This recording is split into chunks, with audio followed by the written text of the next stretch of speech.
তারেক রহমানকে বাংলাদেশে স্বাগতম জানানোর জন্য 20 কোটি মানুষ একত্র হয়েছে। 20 কোটি লোক এখানে উপস্থিত থাকতে পারে, আমি মনে করি যে সারা বাংলাদেশের লোক এখানে উপস্থিত থাকবে। তবে সাধারণ জনগণের দাবি, তারেক রহমানকে দেখার জন্য লক্ষ কোটি মানুষ যখন একত্র হয়েছে তখন তারা দুর্ভোগে পড়েছে। কিসের জনদুর্ভোগ আমি বুঝলাম না কথাটা, প্রশ্নটা কিন্তু ঠিক হয় না। জনদুর্ভোগ কে কোথাও হচ্ছে? একদিন দেশ নেত্রী খালেদা জিয়া বলেছিল, তারেক রহমানের দেশে ফিরে আসাকে ঠেকাতে পারবে না ইনশাআল্লাহ। তিনি যেদিন বাংলার মাটিতে ফিরবে সেদিন জিয়া বিমানবন্দরে লক্ষ কোটি মানুষ তাকে বরণ করতে যাবে। বিএনপির নেতাকর্মীদের সবারই দাবি ছিল তারেক রহমান যেদিন দেশের মাটিতে পা রাখবেন সেদিন এয়ারপোর্টের সামনে লক্ষ কোটি মানুষ একত্র হবে। কোটি জনতা এয়ারপোর্টের দিকে ধাবিত হবে এবং ঢাকা শহর অচল হয়ে পড়বে। তারেক রহমান সাহেব মিলিয়নের বাসিওয়ালাকেও ছাড়িয়ে গিয়েছে। কোটি কোটি লোক রাস্তায় বাইরে হয়ে যাবে। 18 বছর পর দেশের মাটিতে তার মায়ের সাথে দেখা করতে যাচ্ছে এবার কেয়ার হসপিটালে। ওইখানে রয়েছে দেশনেত্রী, দলের প্রধান দেশনেত্রী শেখ হাসিনার দেশনেত্রী বেগম খালেদা জিয়া। তবে একটি আফসোসের বিষয়, বিএনপির নেতাদের মুখে হঠাৎ করে জয় বাংলার স্লোগান এবং শেখ হাসিনার পদধ্বনি শুনি। জয় বাংলা,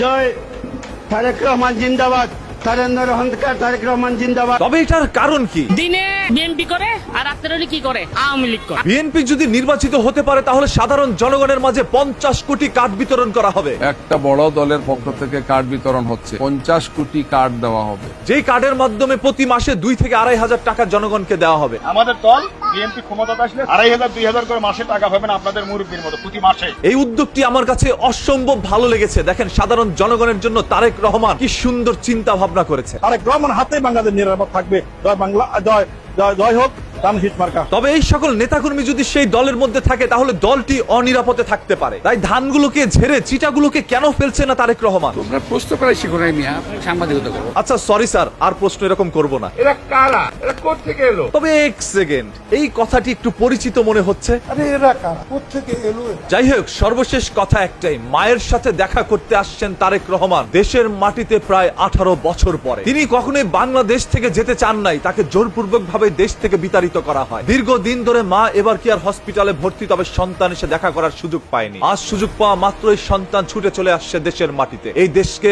নতুন করে সাজাতে দেশনেত্রী বেগম খালেদা জিয়ার হাত ধরে। আমরা সবাই বেগম খালেদা জিয়ার জন্য দোয়া করব যাতে করে এবার আল্লাহ তাআলা তাকে সুস্থ করে দেয়। আজ তারেক রহমানকে দেখার জন্য দূর দূরান্ত থেকে মানুষ পায়ে হেঁটে চলে আসছে ভালোবাসার জায়গা থেকে। তবে কিছু সংখ্যক নেতার মুখ থেকে যদি জয় বাংলার শেখ হাসিনার নাম মুছতে না পারে তাহলে একদিন বিএনপিও মুছে যাবে। তাই যারা দলকে ভালোবাসে, দলের জন্য জীবন দিতে চায়, তাদেরকে নিয়ে এগিয়ে যাক আগামী দিনের ভবিষ্যৎ। তবে তারেক রহমানকে পেয়ে সবাই ওসমান হাদির কথা ভুলে যায়েন না। ওসমান হাদির অপরাধীর বিচার যতদিন না হবে ততদিন পর্যন্ত অন্ততপক্ষে একটি করে পোস্ট করবেন ফেসবুকে ওসমান হাদিকে নিয়ে, যাতে করে তিনি সব সময় টাইমলাইনে থাকে, মানুষ যেন তাকে ভুলে না যায়। এই ওসমান হাদি জীবন দিয়েছে দেশের জন্য, মানুষের জন্য, তাই আজ তিনি শহীদ শরীফ বীর ওসমান হাদি। ওসমান ছেড়ে যাইস না, ওসমান, ওসমান ছেড়ে যাইস না।